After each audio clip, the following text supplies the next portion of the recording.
देखिए, आज का जो चैप्टर है रिसोर्सेस रिसोर्सेस और संसाधन।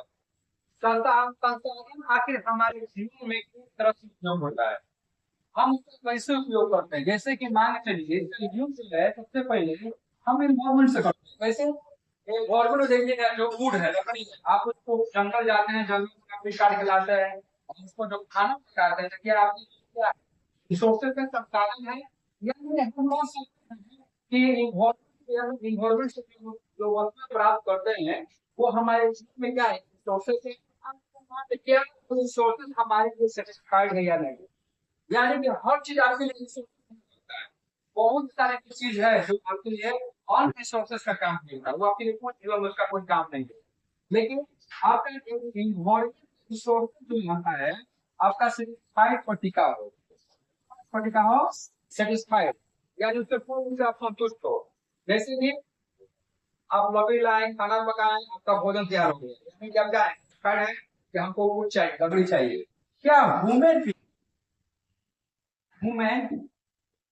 बीइंग क्या ह्यूमन बीइंग क्या रिसोर्सेस है कि नहीं? हाँ बिल्कुल है। हम जो है किसी के लिए काम आ रहे हैं। कैसे? कोई व्यक्ति है बीमार है, हम जो है उसका इलाज कर रहे हैं, वो व्यक्ति का पूर्ण रूप से ठीक हो गया, तो उस व्यक्ति के लिए हम क्या हुए, रिसोर्सेस हुए कि नहीं हुए? हैं, बिल्कुल है। ठीक। या फिर कोई एक जमीन है, बंजर है, और उस पर हम क्या किए, बहुत सारा उस पर क्या किया, हम फर्टिलाइज करने के लिए उस पर बहुत सारा ऑर्गेनिक फर्टिलाइजर डाले, जिससे वो भूमि क्या हो गया, वो अच्छा से क्या हो गया, वो फर्टिलाइज करने लगा, यानी उपजाऊ हुआ, यानी उसमें हम लोग उपयोग हो गए। तो यानी कि हम लोग भी क्या है, उपयोगी रिसोर्सेस का है हम लोग। रिसोर्सेस देखिएगा टेक्निकली, जैसे मान के चलिए सपोज मेरे पास ये लकड़ी था, ठीक, ये लकड़ी था, ये फेंका हुआ था, हम आए इसको बढ़िया से शेप दे दिए, इस पर एगो लगा दिए डस्टर कपड़ा, अब ये देखिए उपयोग हो गया। यानी कि हम कुछ भी लिख रहे हैं, कुछ भी ये क्या कर रहे हैं, इसको उपयोग कर रहे हैं। यानी कि रिसोर्सेज जो है टेक्निकली कोई भी क्या है कर सकते हैं, यस या नो। फिर इकोनॉमिकली यानी कि क्या उसका आर्थिक स्तर से है कि नहीं? हाँ बिल्कुल है। अब ये है, अब इसको लकड़ी को हम बना दिए, अब इसको मार्केट में हम बेचेंगे, तो जब ये बेचेंगे तो क्या हमारे लिए क्या उपयोगी है कि नहीं, कैसे पैसा मिलेगा कि नहीं मिलेगा? मिलेगा। तो यानी कि हम कह सकते हैं कि कोई भी एक इन्वायरमेंट से जो प्राप्त होता है वस्तु है, टेक्निकली के रूप से अगर हम उसको इस्तेमाल कर और उसको हम इकोनॉमिक स्तर पर से फायदा करता है, और साथ ही साथ ये क्या होता है, कल्चरली एवेलेबल, यानी कि जो परंपरा है। देखिए, अब देखिए कल्चर यहाँ पे अवेलेबल हटा दीजिएगा, यहाँ पे लिखिएगा एक्सेप्टेबल, यानी कि अब ये दस्तूर ये बना तो हमारे समाज में क्या हुआ, इसका उपयोग हुआ, इसका एक्सेप्ट किया गया। तो यानी कि हम कह सकते हैं कि जो मेन रिसोर्सेस है ये तीनों रूप से क्या है, ये डिपेंड है हमारे जीवन के लिए।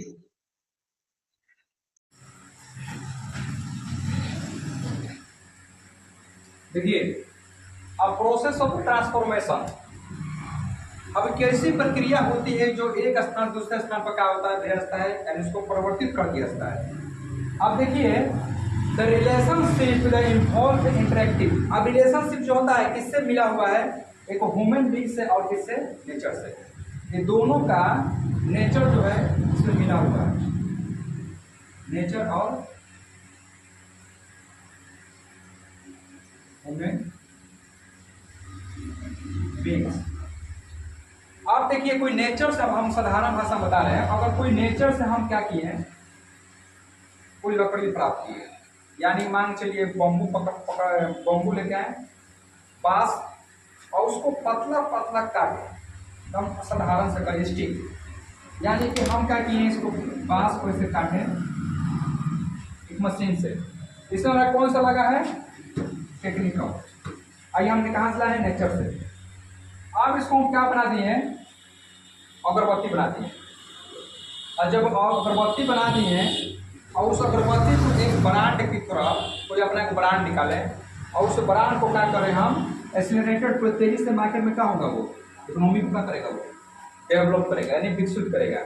यानी कहने का मतलब है कि कोई भी संस्था कोई भी नेचर से कोई वस्तु को अगर हम प्राप्त कर और उसको एक टेक्निकल माध्यम से बनाकर ठीक है और फिर हम उस संस्था से जब लाते हैं उस संस्था में और उस संस्था से जो कोई भी संस्था का अपना नाम हम दे दिए कि ये ब्रांड का है ये ब्रांड का है और उस संस्था को लेकर और पूरे मार्केट में अगर हम बेचते हैं अच्छा उससे जो इकोनॉमी का जो होगा हमारा इनकम जो होगा वो क्या होगा पूरी तरह से डेवलप होगा यानी कर सकते हैं विकसित होगा।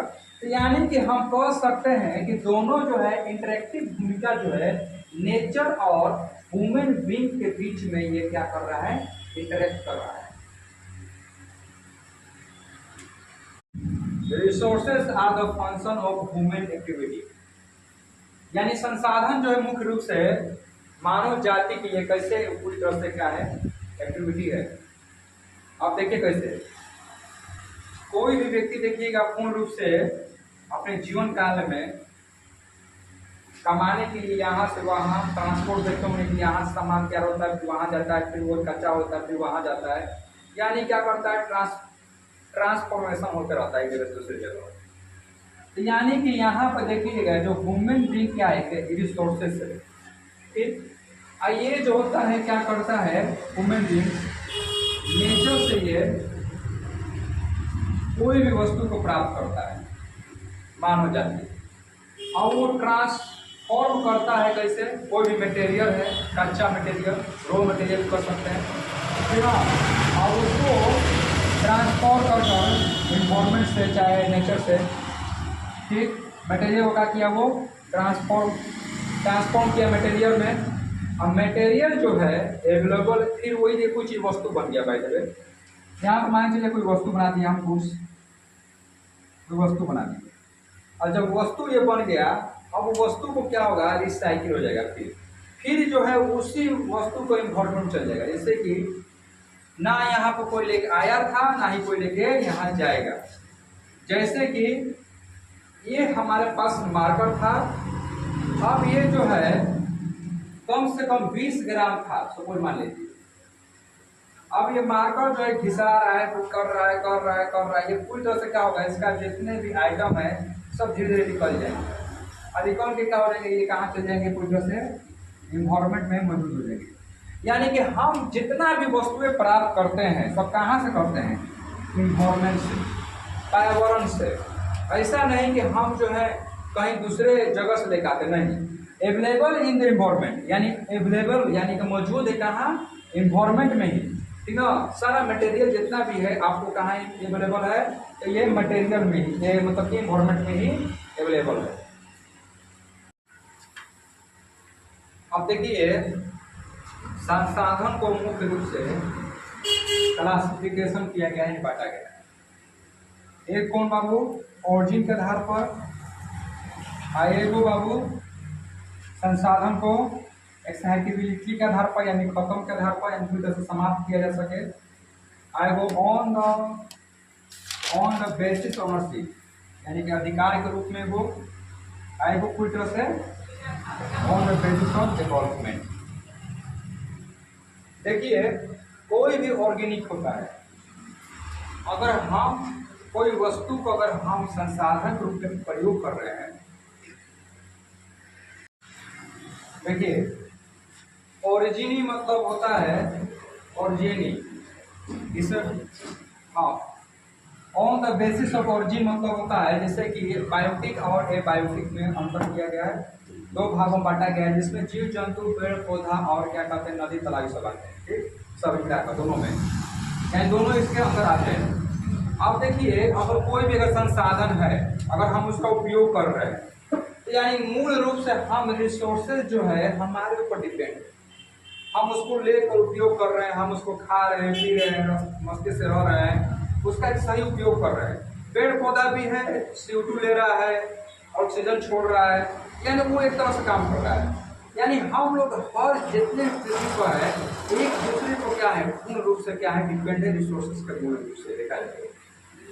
और ये क्या होगा ये समाप्त हो सकता है ठीक ना, समाप्त हो गया। हम आज हैं कल नहीं रह सकते हैं कोई तरह से, यानी कोई देखिए अब कहने का मतलब ये है जैसे कि पेट्रोल है, कोयला है, अभी क्या होगा ये बार बार इसको प्राप्त कर नहीं सकते हैं तो क्या हो जाएगा, पूर्ण रूप से आने वाले भविष्य में समाप्त हो जाएगा। अब सूर्य है, सूर्य से क्या किया हम, सोलर पैनल लगाए, उससे एनर्जी प्राप्त किए, और कुछ खाना वाना पका ले सोलर कुकर का प्रयोग कर लिए, यानी इसके अंदर आएगा। ठीक, on the basis of ownership, अब इसका मालिक है, जब कोई वस्तु प्राप्त करते बनाते हैं और उसके पूर्ण रूप से हम हकदार होते हैं, और जो हकदार होने के बाद ये पूर्ण रूप से जो रिसोर्सेस होता है ये डेवलपमेंट होता है, यानी कि विकसित होता है। देखिए और जेनी में मुख्य रूप से दो भाग होता है, एक होता है बायोटिक, एक होता है एबायोटिक। एक बायोटिक में से जीव जंतु मान के चलिए, जैसे कि पेड़ पौधा हुआ, छोटे छोटे जीव जंतु हुआ, मछली जीव हुआ, हम लोग हुए, सब आ गए। नॉन बायोटिक में आ जाइए, जैसे कि जो चलता फिरता ना हो, जैसे कि जीवित किसको सांस लेता ना हो, जैसे कि मिनरल्स हुआ, रॉक हुआ, वाटर हुआ, ये सब क्या आ जाएगा एबायोटिक में। देखिए इनएक्टिविटी मतलब होता है, इसका दो भाग होता है, ठीक ना। एक संसाधन, जैसे कि एक होता है न्यू रिन्यूएबल रिसोर्सेज, यानी कि ऐसा संसाधन जो जल्दी समाप्त ना हो सके, बहुत लंबा दिन तक चले, ठीक ना। जिसमें कि सोलर एनर्जी, जैसे सूर्य भगवान देखिएगा कई हजारों बिलियन वर्षों से क्या कर रहे हैं, एनर्जी दे रहे हैं, उससे बहुत सारा काम हो रहा है, पेड़ पौधा के अपना खाना पका रहे हैं, ठीक ना, सोलर एनर्जी से काम हो रहा है। उसी तरह विंड एनर्जी है, वाटर एनर्जी है, ठीक उसी प्रकार ये जो होता है लंबा समय तक नहीं रहता, लेकिन इसको बनाने में लंबा समय लगता है, इसको बनने में। जैसे कि फॉसिल फ्यूल हुआ, जैसे कोल हुआ, पेट्रोलियम हुआ, ये सब क्या है, ये सब नॉन रिन्यूएबल रिसोर्सेस है। Long period of time required to the get renewable, इसको बहुत ही लंबा समय लग जाता है बाबू जरूरत के लिए, ठीक है, रिन्यूएबल के लिए। यानी कि अगर मान लीजिए उसको जरूरत अगर चाहिए, मैंने कोयला है तो कोयला सोचिएगा कि हमको बार बार मिले तो नहीं मिलेगा, एक सीमित है, वो क्या हो जाएगा, कुछ वर्षों बाद समाप्त हो जाएगा, फिर आपको सोचिएगा कोयला प्राप्त हो जाए तो नहीं मिल सकता है, क्योंकि उसको बनाने में बहुत लंबा समय लगता है, बहुत टाइम लगता है, लाखों वर्ष लगता है, तब जाकर क्या होता है, कार्बन बनता है, कोयला बनता है, पेट्रोलियम बनता है, ये सब। यानी कि इसको आप जल्दी प्राप्त नहीं कर सकते हैं, इसको बहुत टाइमिंग लगता है, ठीक है। अब हम पढ़ाने वाले हैं क्या चीज, ओनरशिप। ओनरशिप का मतलब होता है मालिक, ऑनर का मतलब होता है मालिक, तो जहाँ के जो मालिक है। अब ओनरशिप में देखिएगा इसको 4 कैटेगरी में बांटा गया है। एक होता है इंडिविजुअल, जो कि स्वयं का मालिक हो, एक होता है कम्युनिटी, जो समूह का हो, एक होता है राष्ट्रीय स्तर पर नेशनल, और एक होता है इंटरनेशनल, यानी कि अंतर्राष्ट्रीय स्तर पर।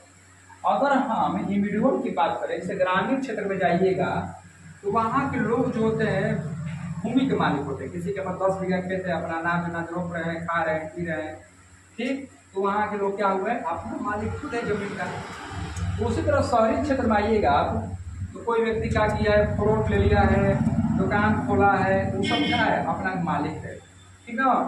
यानी अपने ये ढंग से क्या करते हैं, काम करते हैं। और उसी तरह कम्युनिटी, कोई आदमी जो है 10-20 को मिल कर वो पार्क खोल दिए, अच्छा पब्लिक टैंक खोल दिए, वाटर टैंक हुआ, ठीक ना, जो चीज़ का वो अपना काम कर रहे हैं, पब्लिक वेल हुआ, कुआं हुआ, खोल दिए। अब नेशनल स्तर पर देखिए सरकार जो है सबके लिए मुहैया आती है, रोड है सबके लिए चल रहा है, जा रहा है, आ रहा है, घूम रहा है, फिर रहा है सब कोई, ठीक ना, सब यात्रा कर रहा है, सरकार आपको पैसा ले रहा है, पैसा कमा रहा है। उसी तरह रेलवे है, रेलवे का भी काम हो रहा है, ठीक। उसी तरह इंटरनेशनल की बात करें, अंतर्राष्ट्रीय स्तर पर, अब स्पेस है, ब्रह्मांड, अब सब कोई क्या कर रहा है, सांस ले रहा है, कोई किसी का टैक्स नहीं, पैसा सब कुछ नहीं, ठीक ना, सबको एकदम फ्री फंडिंग मिला है स्पेस। अब देखिए अब समुद्र की हम बात करें, देखिए Arabian sea bay of Bengal है, अगर 12 नॉटिकल मील के अंदर रहिएगा तो यानी वो अपने कंट्री के अंदर रहिएगा, ठीक ना। अब 12 नॉटिकल के बाहर चल जाइएगा दूसरे कंट्री के चाहे रहता है तो अधीन रहता है, और जैसे 200 नॉटिकल मील के बाहर चल गए समुद्र में तो कोई किसी का नहीं, कोई अपराधी है अपराध करके 200 नॉटिकल मील को पार कर लिया, अब उसको सरकार कोई पाबंदी नहीं लगा सकता, उसको कोई पकड़ नहीं सकता है, कोई उस पर जेल और कुछ नहीं हो सकता है, क्योंकि उसका घेरा में वो नहीं है। ऐसा में आप खुले आसमान में सांस ले रहे हैं, हवा ले रहे हैं, तो किसी का आपका हिम्मत है कि बोल कर रहा है कि तुम हमारा काहे सांस ले रहे हो आकाश में, तुम्हारा कैसे हिम्मत है कि तुम सांस ले रहे हो, तो नहीं। यानी कि ये कहने का मतलब है कि इंटरनेशनल लेवल पर ये जो है दो चीज़ होता है पूर्ण रूप से क्या होता है लोगों के लिए फ्री होता है, छूट होता है, ठीक है।